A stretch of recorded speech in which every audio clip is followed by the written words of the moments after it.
Milí priatelia, dnes sa zamyslíme na jednou veľmi aktuálnou témou a to je fenomén toxickej pozitivity, ktorá sa dotýka nielen našich osobných životov, ale aj cirkevného spoločenstva. V modernej spoločnosti sa často stretávame s heslom mysli pozitívne, ktoré však môže v konečnom dôsledku viesť k potláčaniu prirodzených emócií a vytváraniu povrchných vzťahov. V tejto kázni si pripojem príbeh Joba, ktorý sa staval k svojmu utrpeniu s autenticitou a úprimnosťou. A príbeh Krista v Getsemane, kde náš Pán otvorene preukázal svoju ľudskosť, bolesť a úzkosť. Tieto príbehy nám dávajú príležitosť naučiť sa, že je v poriadku priznať si svoje bolesti a že aj v tých najťažších chvíľach môžeme nájsť zmysel a útechu Božej prítomnosti. Tak, poďme na to. Susan David, ona je renomovaná psychologička a autorka konceptu emocionálnej agility. Často zdôrazňuje nebezpečenstva toxickej pozitivity a na základe svojich osobných skúseností práve keď jej otcovi diagnostikovali rakovinu. Príbeh bol taký, že keď bola ešte dieťa, dostal tú rakovinu a počas jeho hospitalizácie ho navštevovali priatelia z jeho zboru alebo kostola, ktorí mu radili, že by mal viac veriť v pozitívnych výsledok a že jeho nedostatok viery môže byť príčinou jeho zhoršujúceho sa stavu. Tento prístup v ňom vyvolal pocity viny a pochybnosti o sebe samom. Dokonca zrušil svoje životné poistenie, pretože veril, že pozitívne myslenie a poistka sa navzájom vylučujú. Nakoniec zomrel a jeho rodina mala dlho finančné ťažkosti. Tento príbeh ilustruje, ako toxická pozitivita môže viesť k popieraniu reality a prehlbovaniu utrpenia jednotlivca. Poďme naspäť do Biblie na knihu Job. Mám tu aj nejaké ilustračné obrázky, aby ste sa vedeli lepšie vcítiť. Ďalej, u Joba máme tému autentické utrpenia a modlitby. Tak, Jobov príbeh je o spravodlivom a vernom človeku, ktorý sa ocitá tvárou v tvár extrémnemu utrpeniu. Napriek svojej bezúhonnosti a oddanosti Bohu prechádza radom katastrof. Stráca svoje bohatstvo, rodinu a dokonca aj vlastné zdravie. Jeho priatelia sa ho snažia utíšiť a vysvetľovať jeho osud s tradičným názorom, že utrpenie je trestom za hriechy. No Job trvá na svojej nevine a hľadá pravdu o zmysle svojho utrpenia. V priebehu svojho boja s nepochopením a bolesťou Job otvorene vyjadruje vlastnú zraniteľnosť a otázky, na ktoré nedostáva uspokojivé odpovede. Nakoniec Boh zasiahne a pripomenie Jobovi, že ľudské chápanie je obmedzené a že existuje omnoho väčší zámer, ktorý presahuje naše pochopenie. Job nakoniec prijíma túto skutočnosť s pokorou, čo ho vedie k obnove a posilneniu viery. Prečítame si to teda aj z Biblie, môžete si otvoriť. Máme tu verš z Joba 2. kapitoly a od 20. verša. Vtedy Job vstal, roztrhol si plášť a ostrihal si hlavu, padol na zem, klaňal sa a povedal: Nahý som vyšiel zo života matky a nahý sa tam vrátim. Hospodin dal a Hospodin vzal, nech je požehnané meno Hospodinovo. Potom v ďalšej kapitole máme: ale aj keď sa všetko toto dialo, vieme, čo zlé sa tam stalo, Job nezhrešil a neprisúdil Bohu nič nenáležité. Ďalej máme v Jobovi 10. kapitole: či len budeme prijímať od Boha dobré a zlé nie. knihe Job vidíme, že jeho priatelia najskôr reagovali na jeho utrpenie opatrne.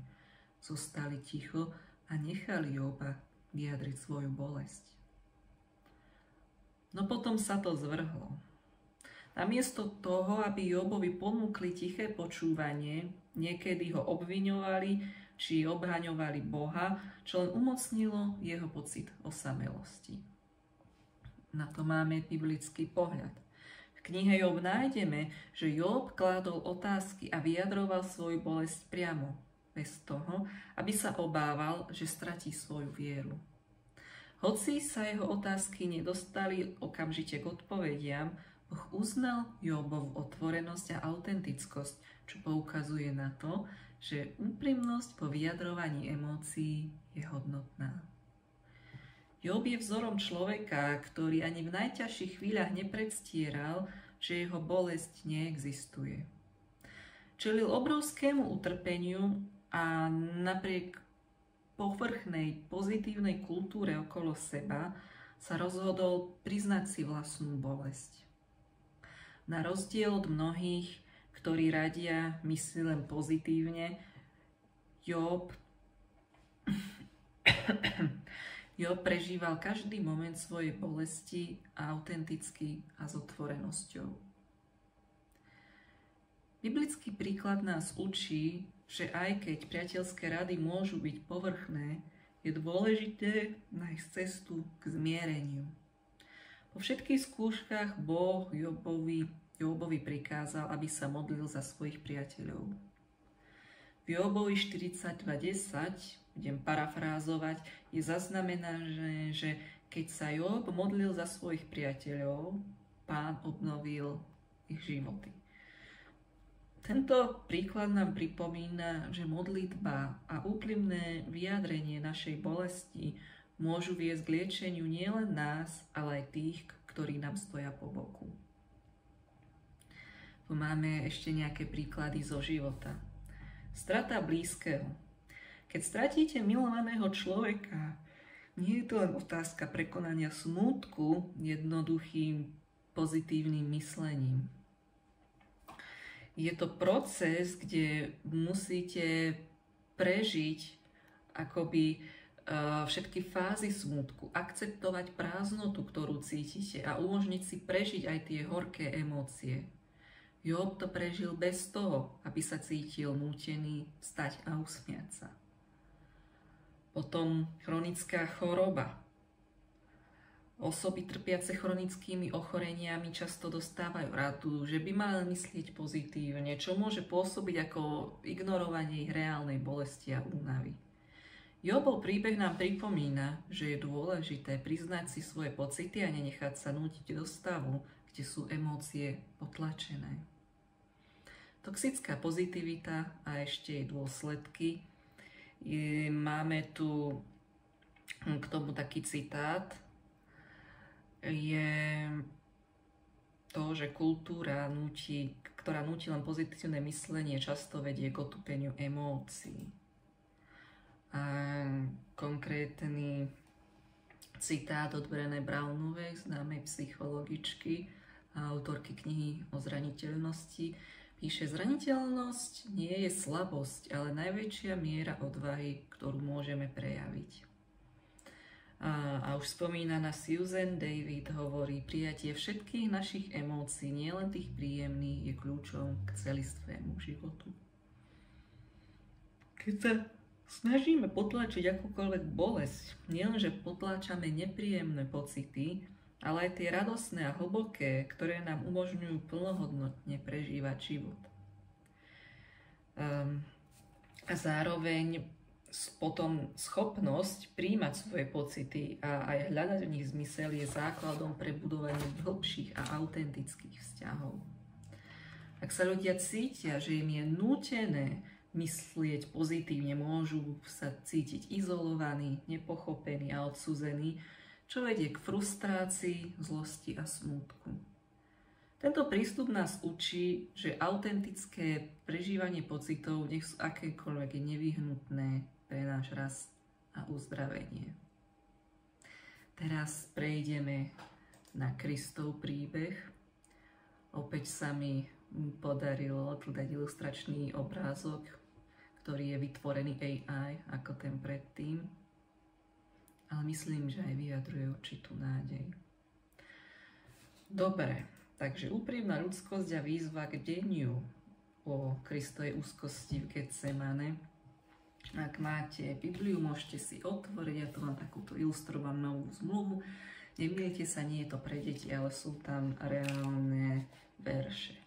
A ja teraz idem do Evanjelia podľa Matúša, 26. kapitoly. 26. kapitola a je to 38. verš. Vidíte, vyzerá to asi takto. 38. verš. Vtedy im povedal: veľmi smutná je moja duša až na smrť. Zostaňte tu a bdejte so mnou. Tak. Príbeh Krista v Getsemane nám ukazuje, že ani Pán Ježiš nebol imúnny voči bolesti a úzkosti. V tejto záhrade tesne pred svojim ukrižovaním otvorene vyjadril svoju ľudskosť a hĺbku utrpenia, ako sme čítali.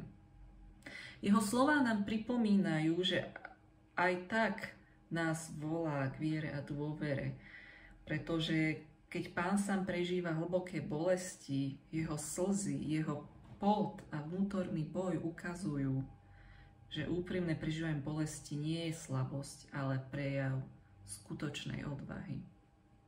Učeníci, ktorí boli s Kristom v týchto chvíľach, nevedeli vždy nájsť správne slová na útechu. Namiesto toho, aby jeho úzkosť vzali vážne, niekedy reagovali povrchnými slovami alebo tichým zmätkom. Tento moment nám pripomína, že aj v našich cirkvách sa môžeme stretnúť s tým, že ľudia nevedia, ako správne reagovať na úprimnú bolesť svojich blízkych. A teraz tá výzva k bdeniu. Máme tu ďalší verš, stále 26. kapitola, ale verš 41. Bdejte a modlite sa, aby ste neupadli do pokušenia. Duch je síce ochotný, ale telo slabé. Kristus teda očakával od svojich učeníkov, aby zostali pri ňom, keď mu je ťažko. Týmto príkazom Pán nielen vyjadruje svoju potrebu, aby boli s ním prítomní, ale aj poukazuje na to, že bdenie a úprimná prítomnosť tej situácii sú základom skutočnej podpory. Povrchné povzbudenie nestačí. Potrebujeme byť so svojimi blízkymi, keď prežívajú najtemnejšie chvíle, a poskytnúť im priestor na skutočné vyjadrenie ich emócií. Opäť tu máme nejaké príklady zo života. Môžu to byť napríklad rodinné krízy. Predstavte si, že niekto vo vašej rodine prežíva ťažké obdobie, napríklad stratu zamestnania či vážne zdravotné problémy. Namiesto toho, aby ste mu povedali, že všetko bude v poriadku, skúste počúvať a ponúknuť úprimnú podporu. Ďalej môže to byť osamelosť v komunite. Často sa stretávame s ľuďmi, ktorí sa cítia osamelí aj v cirkevnom prostredí, pretože sa obávajú ukázať svoju zraniteľnosť alebo pravú tvár, masku, ktorú nosia, nechcú sňať. Vyzývajme sa navzájom, aby sme boli autentickí, podobne ako Kristus v Getsemane, keď otvorene priznal svoju úzkosť. Ďalej pracovné prostredie. V hektickom pracovnom prostredí môžu ľudia cítiť tlak, byť stále pozitívny, ale ak sa navzájom podporujeme a ponúkame priestor pre zraniteľnosť, budujeme dôveru a hĺbšie vzťahy. Môžeme mať odvahu a autenticitu v utrpení. Kráčajme spolu s Kristom na jeho ceste utrpenia, kde sa neuveriteľná sila ukazuje v jeho odvahe priznať si vlastnú bolesť. Namiesto toho, aby sa hľadelo na úprimnosť ako na slabosť, by sme si mali brať príklad z Kristovho života. Jeho zraniteľnosť nám umožňuje cítiť, že aj naša bolesť má miesto a že v nej možno nájsť zmysel, ak sa jej postavíme čelom a s dôverou sa obrátime k Bohu. No, máme tu nejaké praktické rady, ako by sme to mohli aplikovať v našom cirkevnom spoločenstve, keď už sme si to takto rozobrali. Tak, ako sa vyhnúť toxickej pozitivite? Máme tu možnosť úprimného počúvania. V našich cirkevných skupinách a komunitách sa naučme počúvať jeden druhého bez posudzovania. Namiesto povrchných fráz, ako nemyslí na to, ponúkajme miesto, kde človek môže slobodne vyjadriť svoj bolesť, strach či úzkosť. Podobne ako Job, ktorý sa modlil za svojich priateľov, aj my môžeme ponúknuť podporu cez úprimnú modlitbu a načúvanie.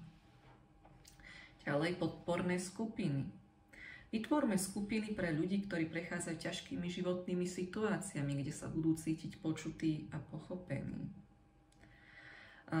Tam by mohli ľudia otvorene hovoriť o tom, čo ich trápi. Takto môžeme budovať aj hĺbšie vzťahy a brániť sa izolácii.